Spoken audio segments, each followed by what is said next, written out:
Bapak-bapak, ibu-ibu, saudara-saudara kaum muslimin rahimakumullah.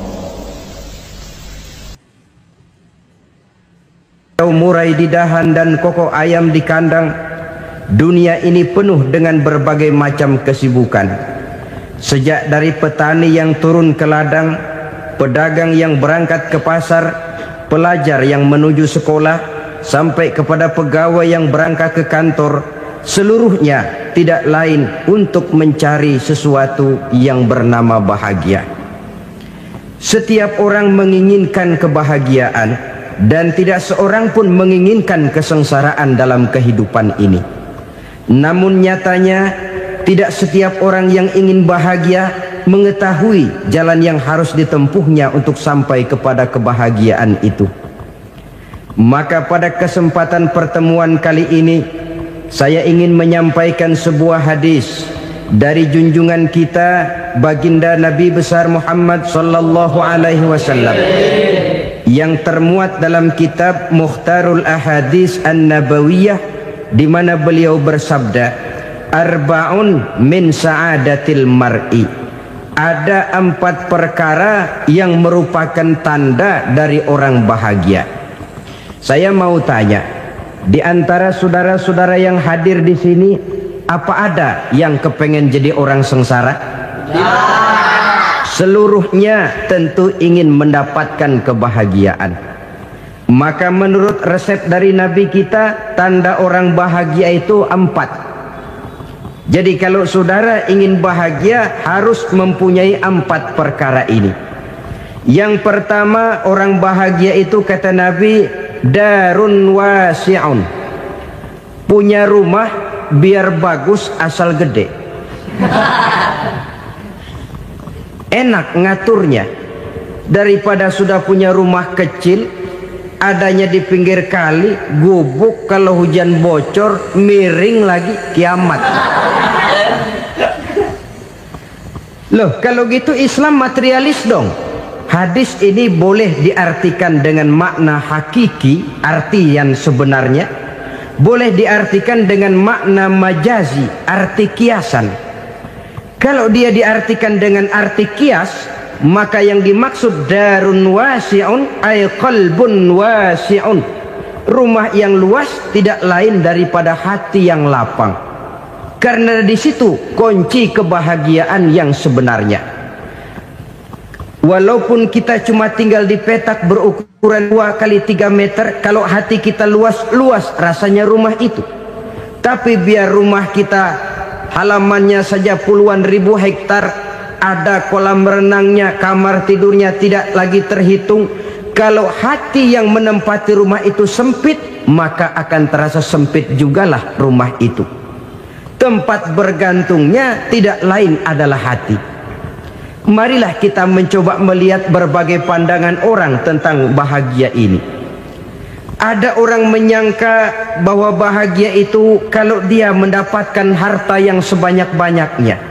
Siapa yang banyak harta, dialah raja. Apa yang dia mau, seluruhnya bisa dibeli. Keamanannya, dia bisa menyewa petugas. Seluruh fasilitas untuk menyenangkan kehidupannya bisa dibeli. Pendeknya, hartalah segala-galanya dalam kehidupan. Sampai ada pepatah mengatakan, innad darahima fil amakini kulliha taksur rijala mahabatan wa jalala. Sesungguhnya harta, dinar, dirham, uang di mana-mana selalu bikin hebat orang yang memilikinya. Coba lihat, orang yang punya duit sama yang enggak punya duit, jangan gaya hidupnya, gaya jalannya aja lain. Wahia lisanun liman arada fasahatan, wahia silahun liman arada qitala. Uang adalah senjata yang paling ampuh bagi orang yang mau pergi perang, dan lidah yang paling fasih bagi orang yang mau bicara. Kalau bicara dengan lidah macet, cobalah bicara dengan harta, lancar. Sampai ada pepatah demikian, segalanya bisa diatur dengan harta. Maka di kalangan orang yang berpandangan semacam itu, seluruh kegiatan hidupnya hanya terfokus kepada bagaimana mengumpulkan harta yang sebanyak-banyaknya. Tidak peduli halal haram, tidak kenal sore pagi siang dan malam, tidak sempat sujud, jauh dari agama, jauh dari kehidupan yang bersifat ruhaniyah, jauh dari Allah dan sebagainya. Sampai dalam Al-Quran dikelompokkan dalam kelompok yang dinamakan lumazah. Allazi jama'a malahu wa'addadah yahsabu anna malahu akhladah. Mereka mengumpul-ngumpulkan harta sebanyak-banyaknya dan menyangka bahwa harta yang banyak itu dapat mengekalkan hidupnya, mengekalkan kekayaannya, mengekalkan kebahagiaannya. Saudara hadirin yang berbahagia, kalau pandangan hidup ini benar, artinya kalau harta memang merupakan satu-satunya hal yang dapat membuat orang bahagia, tentu di rumah mewah tidak akan pernah ada tangis derita. Tentu di satu tempat di mana fasilitas hidup serba menunjang tidak ada yang namanya penderitaan. Tapi suka dan duka, sedih dan gembira, senyum dan tawa adalah milik setiap orang, baik dia punya harta maupun dia tidak punya harta. Nyatalah bahwa harta semata-mata bukan merupakan jaminan bahwa orang akan bahagia, walaupun tanpa harta orang sulit untuk bahagia. Saya mau cerita, ada orang super kaya, namanya Aristotle Onesimus, raja tanker Yunani. Dia punya kapal tanker saja konon sampai 11 banyaknya. Punya perusahaan penerbangan yang disebut Olympic Airlines. Punya hotel di berbagai kota besar di dunia ini, sejak dari New York, London, Paris, Rome dan sebagainya. Bahkan punya pulau yang dia namakan Pulau Scorpio.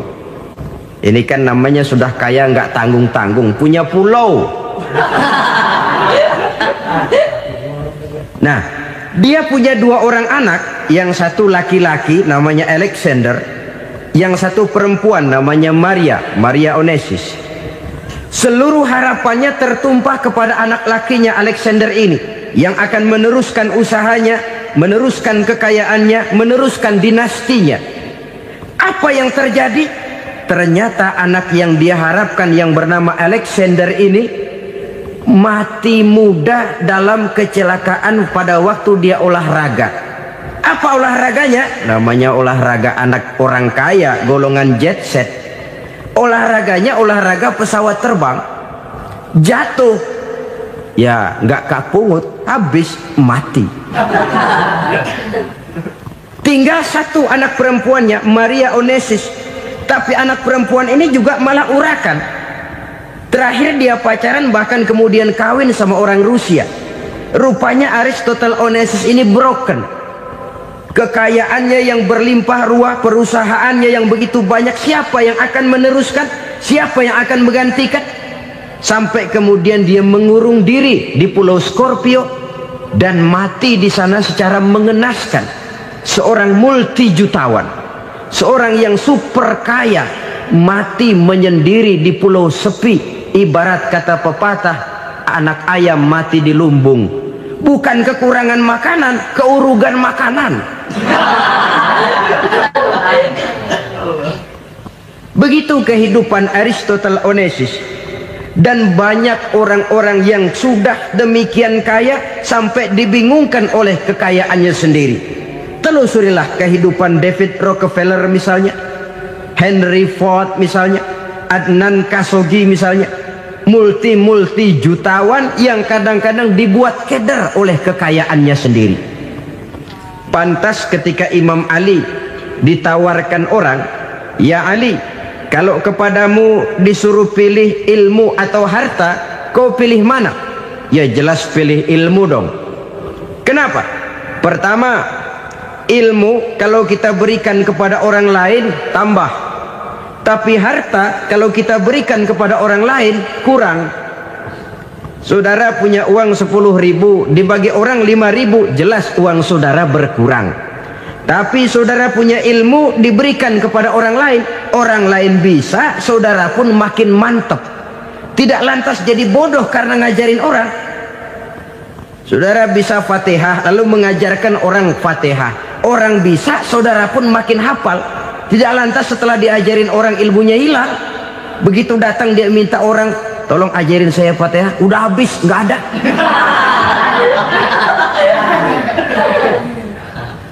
Yang kedua kata Imam Ali, ilmu menjaga kita. Kalau harta, kita yang harus jaga. Makin banyak ilmu, makin terpelihara diri seharusnya. Tetapi makin banyak harta, makin bingung kita jaganya. Sampai kadang-kadang kalau perlu seluruh keliling rumah dipasangi alarm.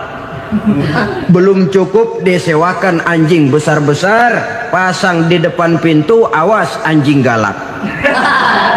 Masih belum cukup juga, cari centeng tukang-tukang kepruk jaga rumah. Masih terasa belum aman, padahal rumahnya dikelilingi tembok besar. Di balik tembok ada pintu-pintunya tebal. Di balik pintu itu terbuka masuk kamar, kamar pun ada pintunya, pintunya pun kuat. Masuk ke dalam kamar ada lemari, lemarinya pun pintunya kuat, dikunci, kuncinya pun kuat. Tapi terhadap seluruhnya yang timbul cuma sekedar was-was saja. Kesimpulannya sekali lagi, tanpa harta orang memang sulit untuk bahagia. Tapi harta semata-mata tidak merupakan jaminan orang akan bahagia. Dengan hati yang luas, itu modal utama untuk mencapai kebahagiaan hidup. Orang yang hatinya luas, saudara-saudara, punya hati yang lapang, melihat kenyataan hidup ini, dia bersyukur senantiasa kepada Allah. Lantas tidak timbul hasud dan iri hatinya. Oleh karena itu jiwanya selalu lapang. Kalau tidak, cupik hati namanya, dangkal pandangan, tidak senang melihat orang lain dapat nikmat, dan itu sering dijadikan contoh. Kalau orang yang lapang dada, dia lihat tetangganya beli TV baru, dia berkata, alhamdulillah ya, tetangga kita beli TV, mudah-mudahan kita bisa ikut nonton. Lapang dadanya. Tapi orang yang sempit hati, lihat tetangga beli televisi, meriang. Enggak dia apa-apain, meriang. Besoknya dengar tetangga beli motor, makin sakit, ke rumah sakit. Lalu di rumah sakit dengar tetangganya beli mobil, mati. Disiksa oleh perasaannya sendiri. Orang kalau hati sudah sempit dalam hidup, kemanapun dia pergi, sempit rasanya medan kehidupannya. Kemudian kita melihat juga ada orang yang menilai bahwa bahagia itu katanya kalau punya kedudukan yang tinggi, pangkat yang agung, wibawa yang besar. Mungkin betul, tapi mungkin juga tidak. Bergantung kepada hati orang yang punya pangkat itu. Sama dengan harta tadi. Harta akan membawa bahagia kalau dia jatuh ke tangan orang yang berhati lapang. Tapi harta akan jadi bencana kalau jatuh ke tangan hati orang yang sempit. Pangkat akan membawa bahaya kalau jatuh di tangan hati orang yang sempit. Lebih dari itu, kenyataan mengajarkan kepada kita bahwa ternyata pangkat dan jabatan tidak selamanya memberikan kebahagiaan dalam kehidupan. Bahkan resikonya kelewat besar. Beberapa bukti kita bisa ambil dari para pemimpin dunia yang menjadi korban lantaran pangkat dan jabatan yang disandangnya. Saudara ingat Presiden Abraham Lincoln dan John Kennedy dari Amerika? Dibunuh orang. Park Chung-hee dari Korea Selatan, Ziaur Rahman dari Bangladesh, Anwar Sadat dari Mesir, terakhir Indira Gandhi dari India, menjadi korban dari pangkat dan jabatan yang disandangnya dari orang-orang yang tidak senang dia memegang jabatan itu. Dia akan mudah mengundang bencana. Sehingga pantas kalau seorang presiden terkemuka Amerika, Harry Truman namanya, dia mengatakan jabatan presiden itu, kata dia, seperti orang nunggang macan, naik macan. Harus kita taiki, kalau enggak dia bakal nerekam kita. Ngeri katanya. Adapun orang yang hatinya lapang, kalau dia menerima pangkat dan jabatan, dianggapnya itu satu kesempatan untuk berbuat baik.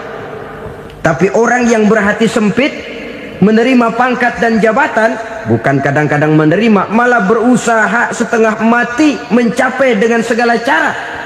Kalau perlu jilat atas, jilat atas. Jadi golongan sumuhun dawu. Jadi kelompok kulon nuwun, yes sir, yang kerjanya cuma oke bos. Kalau perlu jilat atas, jilat atas. Kalau perlu injak yang bawah, injak yang bawah. Perlu sikut kiri kanan, sikut kiri kanan. Yang penting pangkat dapat, jabatan dapat.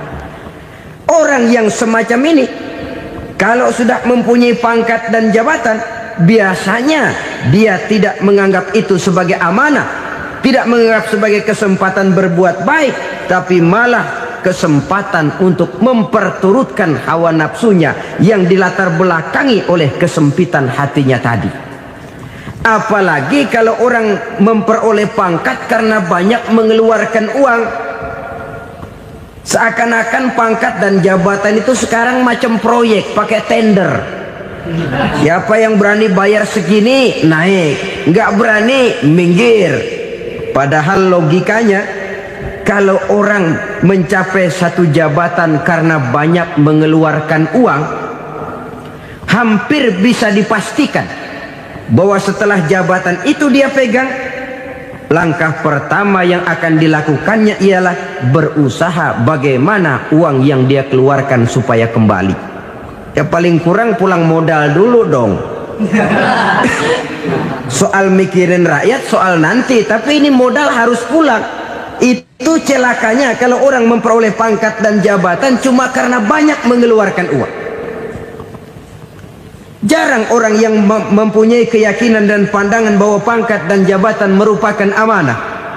Jadi sekali lagi, pangkat dan jabatan mungkin saja membawa kebahagiaan kalau jatuh ke tangan orang yang berhati lapang, tapi bisa jadi bencana kalau dia jatuh ke tangan orang yang mempunyai hati yang sempit. Dan lagi-lagi stresnya hati yang lapang. Lalu sebagian orang, saudara, ada yang berpandangan katanya bahagia itu kalau jadi orang terkenal, mempunyai popularitas, menjadi idola di kalangan remaja, di kalangan orang tua, di segala lapisan masyarakat. Padahal makin populer orang, makin terikat dia. Ya kalau macam kita ini kan nggak punya nama, nggak populer, tengah malam buta mau nongkrong di warung Tegal aman. Tapi pangkat, jabatan, kedudukan, popularitas menyebabkan kita diikat dengan berbagai macam peraturan. Cuma mandi sama ke WC saja yang nggak dikawal.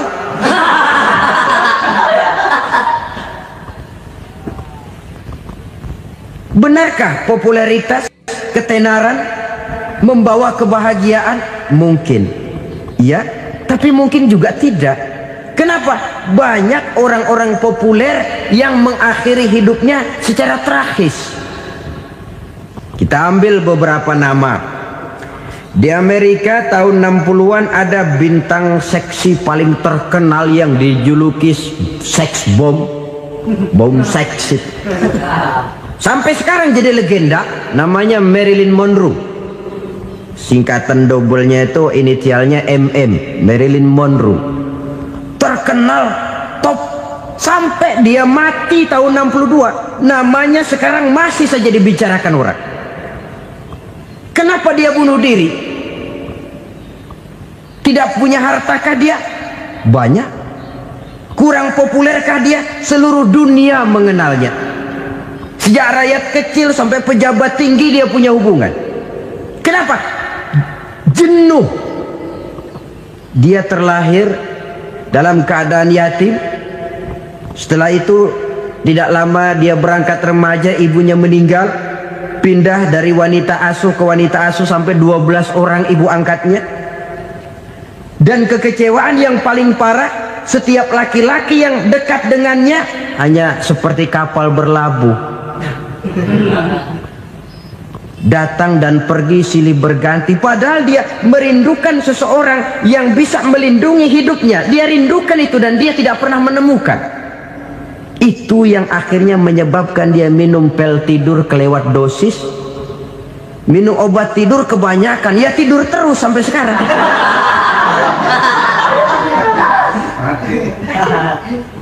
Dia mengakui, saya telah memiliki ketenaran, tapi saya tidak pernah hidup dalam ketenaran itu. Saya pandai main sandiwara, tapi saya ingin hidup dalam alam yang real sebagaimana umumnya orang. Itu yang dia rindukan. Menyusul jejak yang namanya Marilyn Monroe ini, Billie Holiday, saudara kenal tentu, di rumah sakit dirawat. Dia juga minum obat overdosis, mati lagi. Jimi Hendrix minum obat tidur overdosis kelewat batas, mati lagi. Lalu yang menghanyutkan diri di danau, Janis Joplin dan Brian Jones. Ini orang-orang populer, orang-orang terkemuka yang mengakhiri hidup secara tragis, bukan karena tidak terkenal, mungkin karena sudah saking terkenalnya. Contoh paling belakangan, Bruce Lee. Wah, ini tukang-tukang kepruk tentu kenal siapa dia. Sampai sekarang pun tabir kematiannya masih merupakan misteri. Dan yang masih hidup juga menunjukkan gejala yang aneh. Michael Jackson, rumahnya di Beverly Hills itu dijaga sedemikian rupa, dan dia selalu curiga kepada setiap makanan harus steril, bersih dari segala macam kimia. Kemana dia pergi, itu tukang-tukang kepruk sudah selalu menjaga dan mengawal, dan dia seakan takut menunjukkan mukanya yang asli. Hingga kalau tampil ke tengah di luar show, dia kadang memakai pakaian yang tidak menunjukkan dia yang sebenarnya, takut dikenali orang. Ternyata popularitas sering jadi momok yang meracuni kehidupan manusia. Oleh karena itu, benarlah junjungan kita pada saat beliau mengajarkan orang akan bahagia kalau dia mempunyai hati yang lapang. Nah, sekarang masalahnya untuk mendapatkan hati yang lapang, caranya bagaimana? Kita kembali kepada konsep Quran. Allah mengajarkan, ala inna bi dzikrillahi tatmainnul qulub. Ketahuilah bahwa dengan banyak mengingat Allah, hati akan tenang, jiwa akan lapang. Dengan kata lain, dekat dengan agama, merasakan kehadiran Allah dekat dalam hidup, itu muara pertama untuk mencapai hati yang lapang. Ala inna bi dzikrillahi tatmainnul qulub. Jangan macam orang sekarang ingin mendapatkan ketenangan lalu tapak di puncak gunung, di gua-gua, di tempat sepi. Iyalah kalau nggak ada ular. Kalau tergigit ular berbisa, ketenangan belum, mati jelas itu. Islam positif untuk mendapatkan ketenangan. Ala inna bi dzikrillahi tatmainnul qulubi. Bahwa ketahuilah bahwa dengan banyak mengingat Allah, hati akan tenang, jiwa akan lapang, nuansa pikiran akan luas. Karena yang namanya bahagia ada dimanapun manusia berada. Di kampung ada bahagia, di kota ada bahagia, di ngarai, di lembah, di gunung, di hutan, di lautan, di angkasa luar, dimanapun bahagia itu ada kalau kita bermodalkan hati yang lapang ini.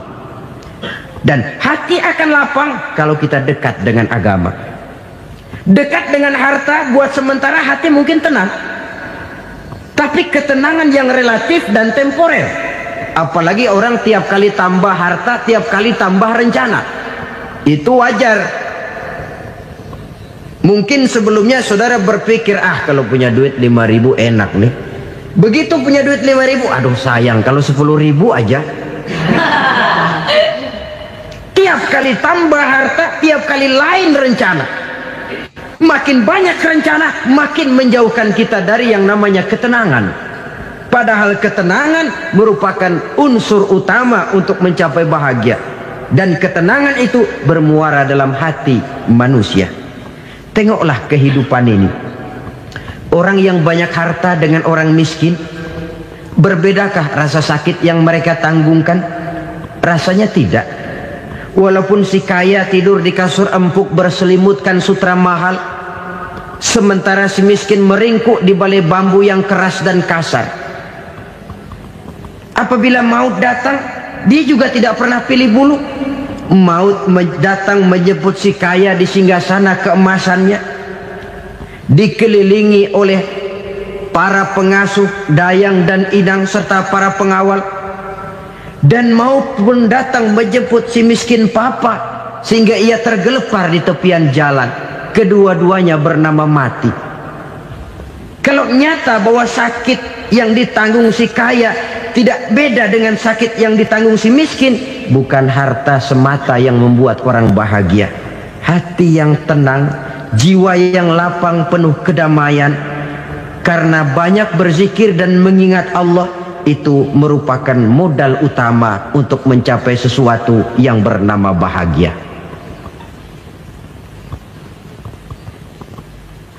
Saudara hadirin yang saya hormati, inilah yang pertama dari 4 ciri yang digambarkan oleh Nabi tentang tanda-tanda orang bahagia. Dan harus berangkat dari yang pertama ini, hati yang lapang. Ini yang harus kita miliki lebih dahulu, baru nanti akan menyusul kepada poin yang ketiga, kedua dan selanjutnya. Sebab kalau hati sudah terisi dengan jiwa yang lapang, seluruh persoalan insya Allah akan bisa kita atasi dengan sebagaimana mestinya. Yang kedua sekarang, tanda orang bahagia menurut baginda Nabi, markabun syariah. Orang bahagia itu, kata beliau, punya kendaraan biar cepat asal lancar. Artinya kemana dia mau pergi mudah. Apa maksud hadis ini? Kalau kita kaji lebih dalam, kendaraan itu kan alat transportasi. Transportasi tidak lain adalah usaha memudahkan komunikasi. Pindah dari situ kepada teori bahwa manusia adalah zon political, makhluk bermasyarakat yang tidak bisa memenuhi kebutuhan hidupnya secara sendirian. Kita memerlukan keberadaan orang lain dalam kehidupan ini. Untuk memakai baju saja kita sudah perlukan petani yang tanam kapas, pabrik yang memintal kapas jadi benang, pabrik yang menenun benang jadi kain, sampai kepada mesin jahit, sampai kepada tukang jahit. Itu cuma untuk memakai pakaian saja. Tidak seorang pun di antara kita yang sanggup memenuhi kebutuhan hidupnya secara sendiri. Kita perlu orang lain. Maka kebebasan dalam arti mutlak, kebebasan tanpa batas, itu tidak mungkin ada dalam kehidupan. Karena kita mengadakan yang disebut interaksi sosial. Setiap kegiatan kita tentu melibatkan orang lain. Menurut kita barangkali kita bebas jalan di jalan raya semaunya, tapi orang lain berkendaraan pun merasa bahwa ini ada juga jalan haknya, dan begitu selanjutnya. Oleh karena itu, maksud dari kendaraan yang cepat ini adalah khulata'uhu ma'as solihin. Lingkungan pergaulannya terdiri dari orang-orang soleh. Pergaulannya luas. Kemana dia pergi ada temannya. Kesulitannya ada tempat dia cerita.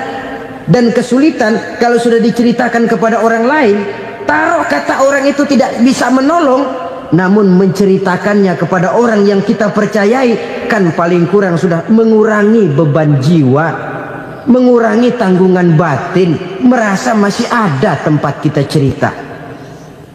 Maka lebih baik orang awam yang mau bergaul ketimbang orang setengah alim tapi ngunci pintu. Sebab nantinya akan timbul sikap picik, cupik pandangan, dan tidak luas menghadapi kenyataan dalam kehidupan ini. Namun yang harus kita garis bawahi, pergaulan memang mesti luas. Namun jangan sekali-kali lupa bahwa pergaulan sangat besar pengaruhnya dalam ikut membentuk kepribadian manusia. Sehari-hari bisa kita bilang, kalau kita dekat sama tukang minyak wangi, sekalipun nggak dibagi minyaknya, baunya tentu dapat. Betul? Tapi dekat sama tukang elas, walaupun nggak kena apinya, asapnya mesti kena. Kalau Syauqi mengatakan lebih jelas lagi, man asyaral asyrafa asya musyarrafan wa muasyiral anzali ghairu musyarrafin. Awalam taral jildal hakira muqabbalan bisagri lamma sara jildal mushaf. Siapa yang bergaul dengan orang mulia, dia bakal ikut menjadi mulia. Tapi siapa yang berteman dengan orang hina, dia tidak bakal ikut menjadi mulia. Tidakkah kau lihat, kata Syauqi, kulit kambing yang hina pun dicium orang ketika menjadi kantong Quran. Kulit kambing hina, kalau dia sendirian gak ada yang mau cium. Tapi begitu dia bergaul dengan Quran, menjadi kantong Quran, dipakein minyak wangi, ditaruh di tempat yang tinggi, mau diambil dicium dulu, dibawa dengan penuh hormat dan hati-hati. Kulit kambing yang hina lantaran berteman dengan Quran, numpang mujur. Tapi coba lihat kalau kulit kambing berteman dengan kayu, jadi beduk, habis. Zohor dikemplang, asar dipukul. Itu pun sedikit saja, cuma salah milih teman. Yang temannya Quran dihormati orang, yang temannya kayu lantaran jadi beduk, gelap-gelap subuh orang udah kemplangin.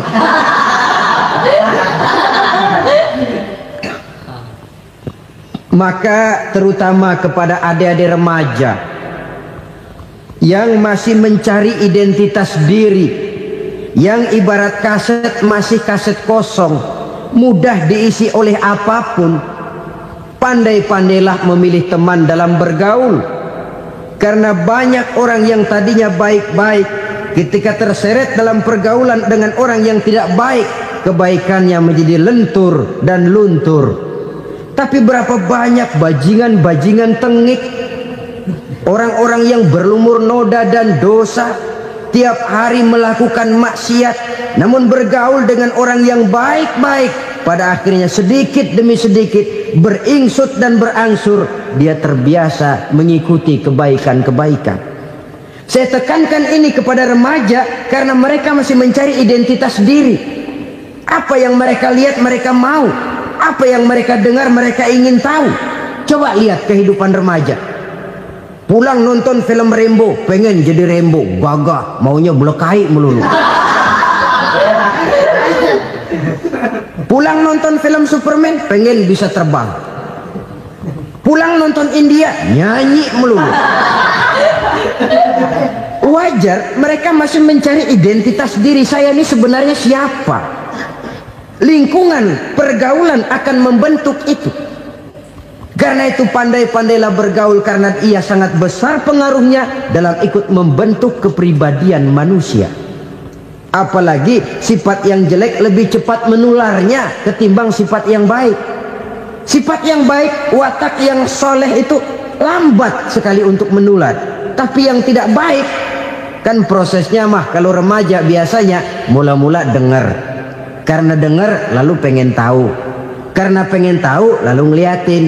Begitu ngeliatin kan pengen nyobain. Setelah nyobain ketagihan. Nah, ini prosesnya. Yang namanya ganja, morfin, narkotik, awalnya kan begitu. Mula-mula dengar, katanya kalau sudah fly to the sky, sudah melayang ke langit, katanya disitulah puncak kebahagiaan. Mulanya cuma dengar. Karena dengar pengen tahu. Karena pengen tahu lalu ngeliat, kumpul sama orang yang suka ngeganja. Setelah ngeliat, nah pengen ngerasain. Begitu ngerasain enak juga, ketagihan.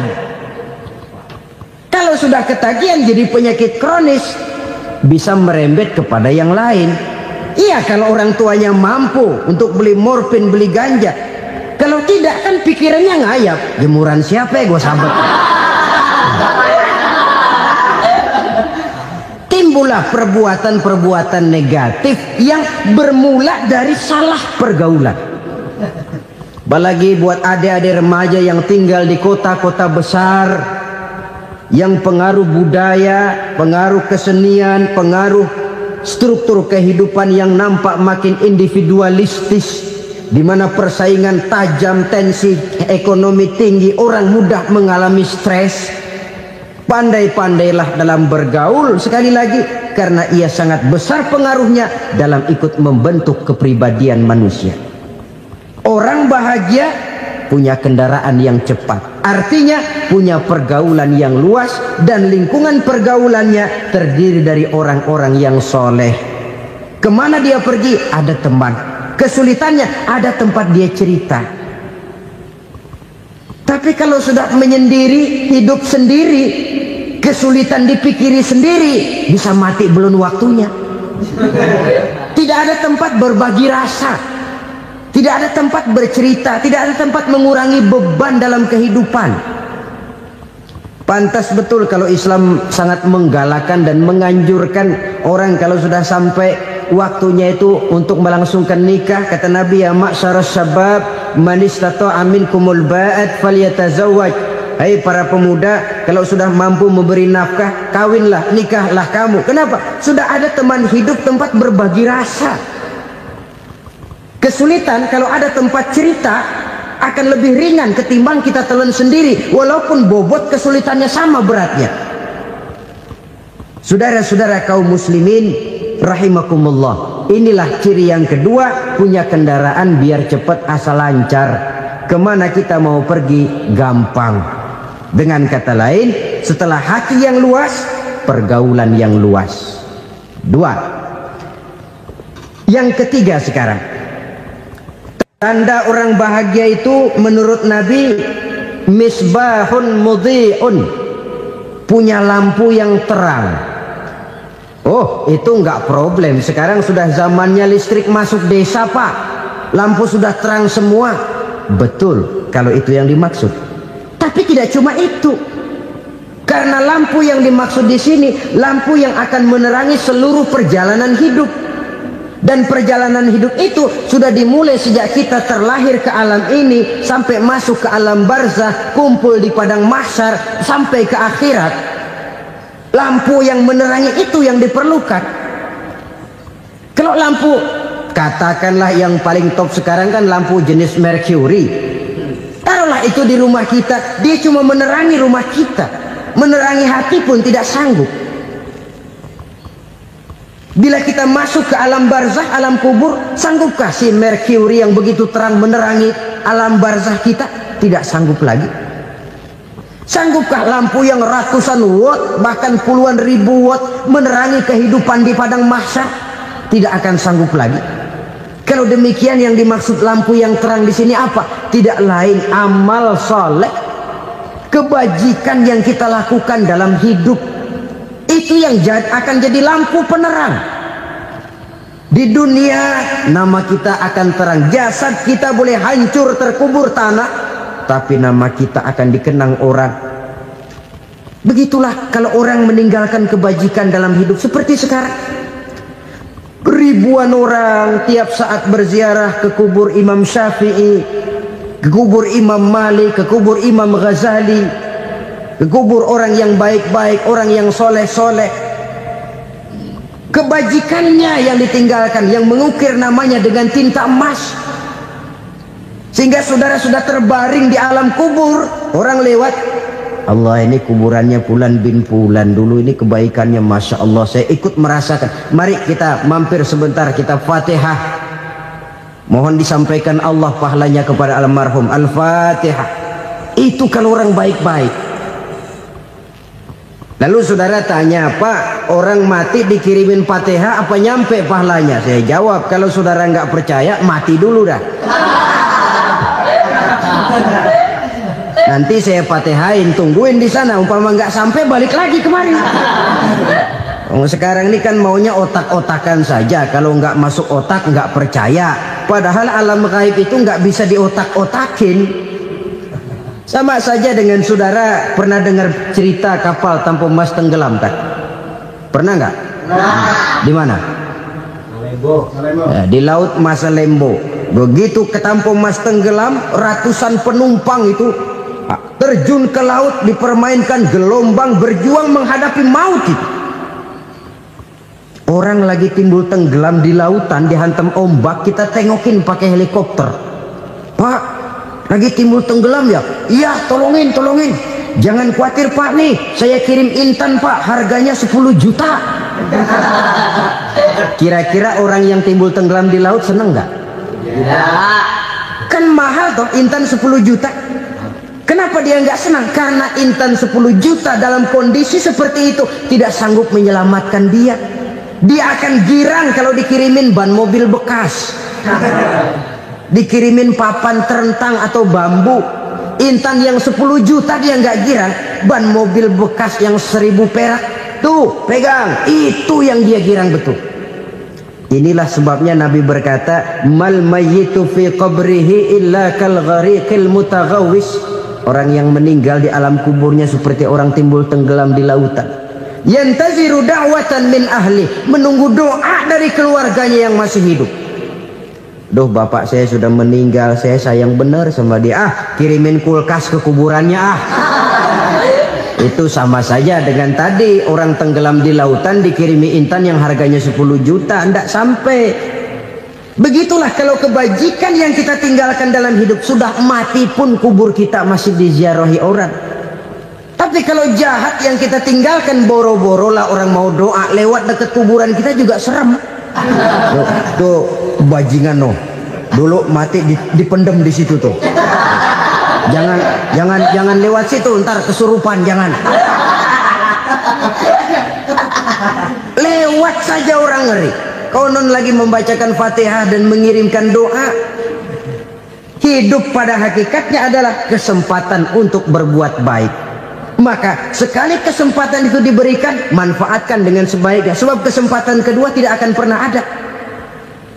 Kesempatan berbuat baik di sini, di akhirat sudah pembalasan namanya.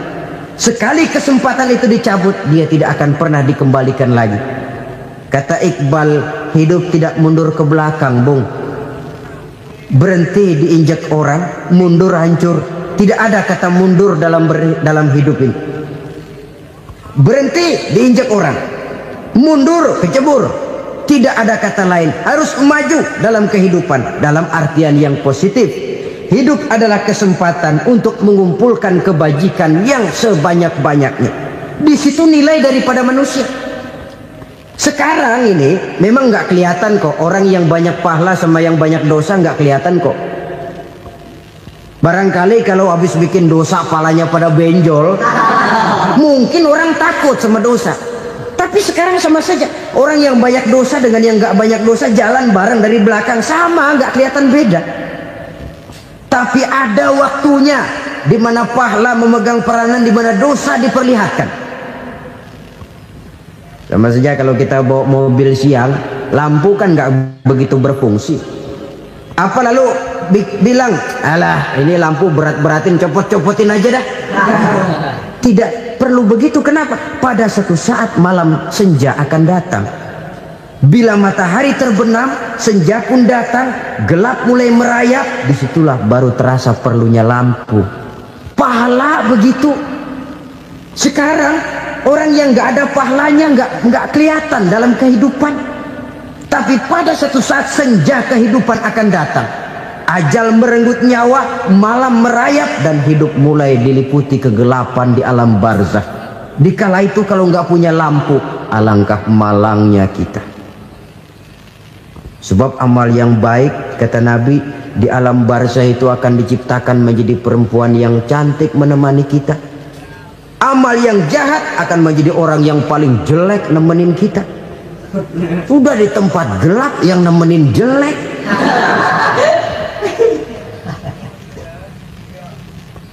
Kaum muslimin rahimakumullah. Kalau demikian masalahnya, tergantunglah kita pandai memanfaatkan waktu. Al-waktu kasayf, waktu itu cepat sekali. Yang namanya waktu itu tahu-tahu. Tahu-tahu udah tahun 87. Tahu-tahu udah begitu. Tahu-tahu yang kemarin anak-anak, sekarang udah pada punya anak. Tahu-tahu saja itu. Begitu cepat waktu berlalu. Kalau tidaklah pandai kita memanfaatkannya, akan rugi kita. Nabi bersabda, "Man kana yaumuhu khairun min amsihi fahuwa rabih." Barang siapa yang hari ini lebih baik daripada hari kemarin, itu orang untung. Hari ini lebih baik daripada kemarin. Bulan ini lebih baik dari bulan kemarin. Tahun ini lebih baik dari tahun kemarin. Itu orang yang beruntung. Tahun kemarin sembahyangnya maghrib doang, sekarang udah tambah isya. Tahun kemarin cuman Idul Fitri aja ngancem bener, sekarang udah tambah Jumat, lalu tambah lagi maghrib, tambah lagi isya, dan selanjutnya. Hari ini lebih baik daripada kemarin, itu orang yang beruntung. Wa man kana yaumuhu mislu amsihi fahuwa khasir. Lalu barang siapa yang hari ini sama saja dengan hari kemarin, itu orang rugi. Hari ini sama dengan kemarin, rugi itu. Bulan ini begitu, bulan kemarin begitu, tahun ini begitu, tahun lalu juga begitu. Rugi itu orang. Rugi apa? Rugi umur. Umur tambah, amalan gak pernah tambah. Dan saya pikir lebih merupakan azab ketimbang nikmat kalau orang dikasih panjang umur cuma untuk numpuk dosa. Mending mana? Panjang umur banyak dosa sama pendek umur dikit dosa? Mending mana? Mending mana? Ya, paling mending tentu panjang umur banyak pahala. Tapi kalau tidak, sekali lagi, lebih merupakan azab ketimbang nikmat kalau orang diberikan panjang umur tapi cuma untuk sekedar menumpuk dosa. Kehilangan kesadaran bahwa dunia bukan terminal akhir dari satu perjalanan. Dia cuma halte di mana kita berhenti sebentar untuk menuju kepada terminal yang hakiki. Saudara-saudara kaum muslimin rahimakumullah, inilah lampu yang akan menerangi kehidupan, amal yang kita lakukan di dalam kehidupan. Jadi yang dimaksud dengan lampu yang terang, kebajikan yang kita kerjakan dalam hidup. Nah, setiap orang di awal tadi saya bilang ingin bahagia. Bahagia itu kan hakikatnya kumpulan senang dan selamat. Senang, selamat. Apa bedanya? Senang tapi tidak selamat, nggak bahagia. Selamat tapi nggak senang, nggak bahagia orang. Contoh, kalau orang korupsi, duitnya banyak, senang dia, tapi keselamatannya. Ada tentara baris di samping rumahnya udah bingung, padahal tentara latihan. Tentara cuma latihan, dia bingung. Senang, tapi karena keselamatannya tidak terjamin, dia tidak bahagia. Sebaliknya pegawai negeri jujur benar, cuma segaji-gajinya, selamat nggak korupsi, tapi melarat, ya nggak bahagia juga, kurang senang. Kesenangan dan keselamatan untuk dunia saja, ya sekali lagi, kalau cuma sekedar untuk dunia saja, bisa dibeli pakai uang. Bisa dibeli pakai uang.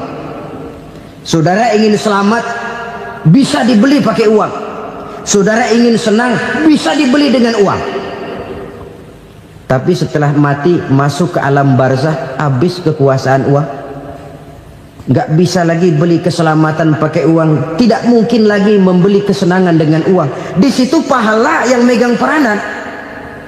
Makin banyak pahala, makin banyak saham untuk membeli kesenangan dan keselamatan, untuk memperoleh yang namanya bahagia. Dan jangan lupa loh, di alam barzah kita nggak sebentar, menunggu datangnya kiamat.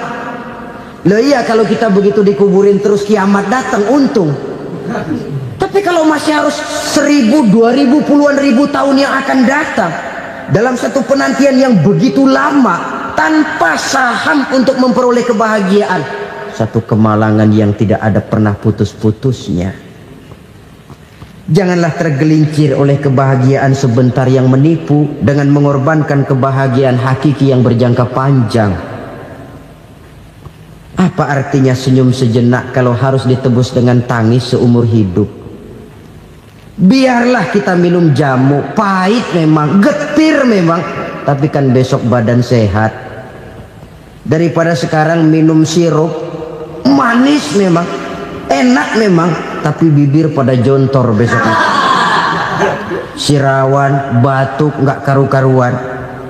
Banyak orang tertipu oleh kesenangan yang sebentar, padahal laisa kullu ma yalma'u zahaban. Belum tentu semua yang berkilat itu emas, belum tentu semua yang gemerlap itu intan. Karena itu marilah manfaatkan kesempatan yang diberikan Allah ini untuk mengumpulkan kebajikan yang sebanyak-banyaknya. Yang terakhir sekarang, yang keempat, tanda orang bahagia kata Nabi. Zaujatun salihah. Orang bahagia itu tanda yang keempat kata Nabi, punya istri biar cakep asal taat. Sudah surga itu sudah. Cakep taat. Istri kayak gitu, kalau belum mati jangan dikuburin dulu. Sudah cakep taat lagi, tapi kadang-kadang enggak, udah jelek ngadat melulu. Apa yang mau dipilih? Sebab itu Quran mengatakan istri pakaian untuk suami, suami pakaian untuk istri. Kenapa suami istri diibaratkan pakaian? Alangkah tingginya gaya bahasa Quran ini. Suami istri teman hidup, hidup perjalanan panjang. Sejak kita dalam rahim sudah ada hidup kan di sini. Sampai ke alam dunia, masuk ke alam barzah, kumpul di padang mahsyar, sampai menuju akhirat, itu perjalanan hidup. Carilah istri atau suami teman hidup yang membawa manfaat tidak hanya kehidupan di dunia ini, sampai di alam barzah, sampai di padang mahsyar. Suaminya mungkin meninggal lebih dulu, atau istrinya mungkin meninggal lebih dulu, tapi suami atau istri yang masih hidup berbuat kebajikan. Suami saya meninggal, ada hartanya, saya sedekahkan, niat pahala untuk almarhum suami saya. Ini teman hidup, tidak dibatasi dan tidak bisa dipisahkan oleh maut sekalipun. Zohirnya mungkin pisah, badannya mungkin pisah, tapi hatinya, jiwanya, kebersamaannya dalam menghadapi kehidupan. Karena itu saudara-saudara, bahasa Quran indah. Suami istri diibaratkan seperti pakaian. Apa fungsi pakaian? Pertama, pakaian jadi kebanggaan.